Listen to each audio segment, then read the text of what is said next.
بسم اللہ الرحمن الرحیم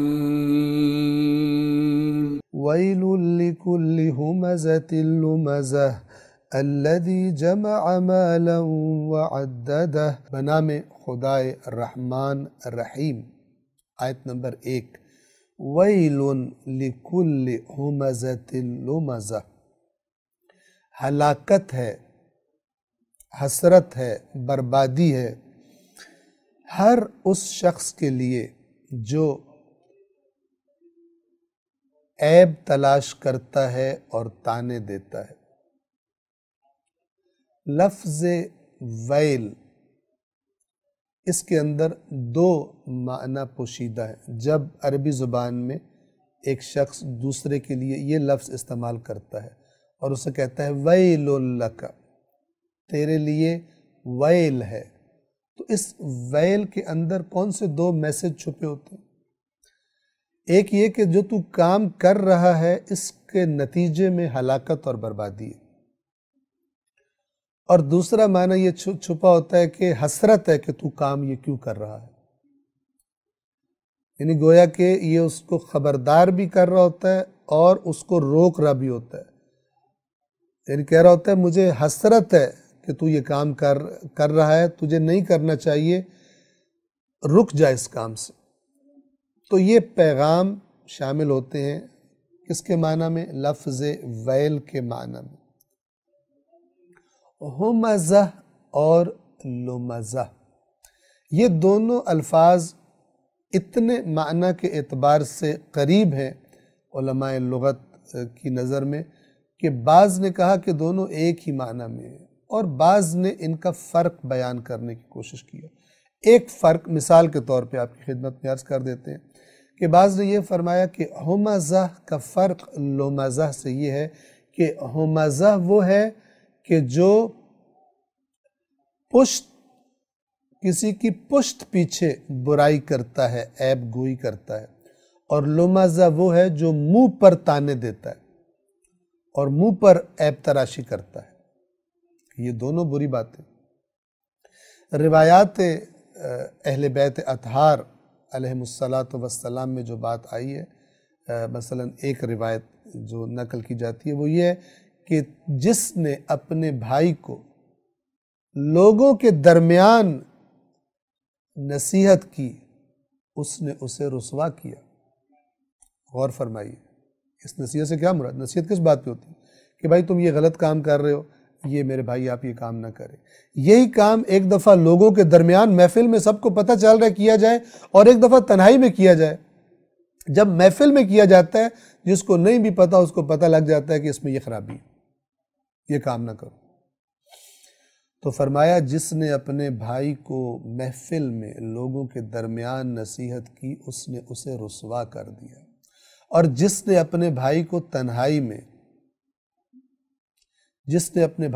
تنہائی میں نصیحت کی اس نے اسے آراستہ کر دیا، زینت بخشی، مزین کر دیا۔ کیا مطلب؟ کہ وہ جو عیب تھا اب وہ دور کرے گا۔ اگر لوگوں میں عیب بیان کرتا شاید وہ ضد میں آ جاتا، کیونکہ اس کی انسلٹ ہوتی، وہ اپنی بے عزتی کا احساس کرتا تو ضد میں آ جاتا۔ یہ مزاج ہے کس کا؟ مومنین کا، جو اللہ نے بتایا، اہل بیت اطہار نے بتایا، رسول اللہ نے بتایا۔ توجہ فرما رہے۔ لیکن اس کے برعکس مزاج کون سا ہے؟ ہمزۃ لمزہ۔ طعنہ دو صفات ہیں، یہ عیب گوئی کرنا اور طعنے دینا۔ عیب گوئی عام طور پر پس پشت ہوتی ہے، اور طعنہ دینا عام طور پر منہ پہ ہوتا ہے۔ دونوں غلط کام ہیں۔ یہ دو کام کرنے والے یعنی عیب گوئی، ظاہر بات ہے جس نے عیب گوئی کرنی ہے، عیب بتانے ہیں، اس سے پہلے اس میں ایک اور صفت ہونی چاہیے، اور وہ ہے عیب تلاش کرنے کی۔ بعض مردوں میں بعض عورتوں میں یہ بیماری بڑی زبردست طریقے سے ہوتی ہے۔ ان کے گویا پیٹ میں درد شروع ہو جاتا ہے اگر انہیں دوسرے کے گھر کی رپورٹ نہ ملے تو لذت محسوس کرتے ہیں، اور رپورٹ پھر لیتے ہیں، خبریں لیتے ہیں، ڈھونڈتے ہیں، تو میں رہتے ہیں، جبکہ قرآن نے کیا فرمایا؟ وَلَا تَجَسَّسُوا، تجسس نہ کرو۔ تجسس کیا ہوتا ہے؟ یہی ہوتا ہے تو میں رہنا کہ اس کے گھر میں کیا لڑائی ہوئی ہے، اس کے ساتھ آج اس کی شکل کیوں بنی ہوئی ہے فلان۔ ایک دفعہ ہے کسی کی شکل بنی دیکھنا اور درد محسوس کرنا کہ میرے بھائی کے ساتھ کوئی مشکل پیش آ گئی ہے تو میں اس کا ساتھی بنوں۔ ایک دفعہ ہے مزہ لینا کہ کوئی اس سے اختلاف ہے، کوئی پرانی اس سے کوئی چپکلش ہے، کوئی ناراضگی ہے، اب اس نے دیکھا کہ ہر روز تو ہنستا ہوا آتا تھا، آج ذرا پریشان ہے، دل میں خوش ہوتا ہے۔ یہ مومن کی علامت نہیں ہے، یہ اور کچھ نہیں تو ایمان کے ناقص ہونے کی علامت۔ دوسروں کی دکھوں پر لذت کا احساس کرنا اور پھر اپنے یاروں دوستوں میں بیٹھ کے کہنا کہ آج کل لگتا ہے کسی مسئلے میں پھنسا ہوا ہے، مزہ آ رہا ہے اس کو۔ تو یہ بے ایمانوں کے منہ سے نکلنے والے جملے ہوتے ہیں۔ اللہ نے صفات بتائی ہوئی ہیں اور میں بار بار کہا کرتا ہوں کہ اس میں مسلک کا فرق نہیں ہے۔ یہ مسلک شیطانی مسلک ہے، اصل مسلک، اصل فرقہ شیطانی فرقہ ہوتا ہے۔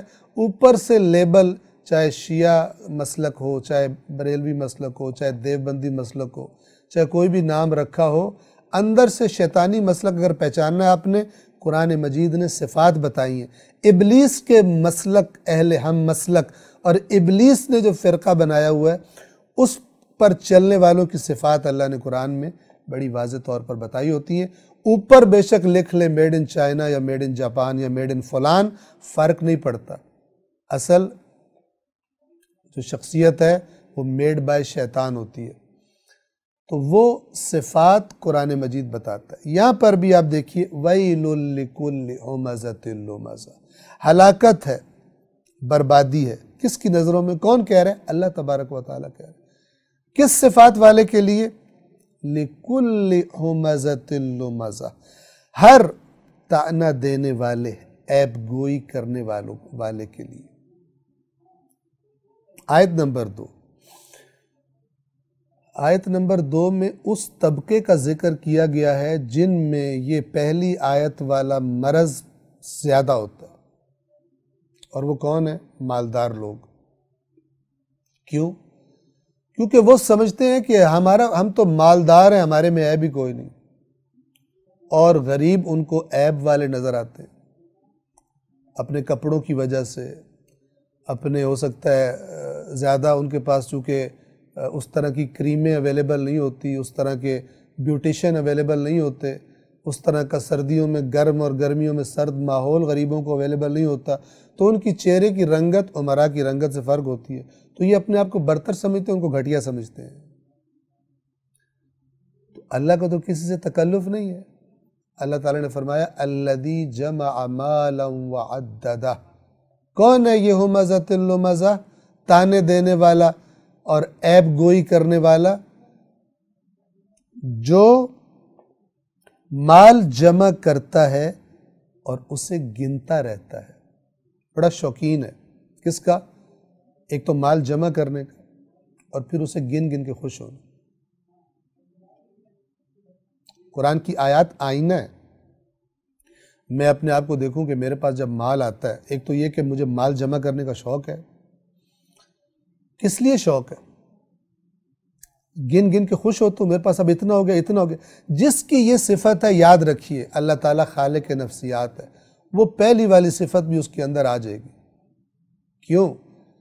جس کے پاس مال نہیں ہے وہ بھی اس کی نظروں میں بڑا عیبدار ہے، گھٹیا ہے، بے وقوف ہے، ٹیلنٹ نہیں ہے اس میں، انٹیلیجنٹ نہیں ہے، اس لیے کہ مال نہیں ہے۔ مال کا معیار بڑا خطرناک معیار ہے۔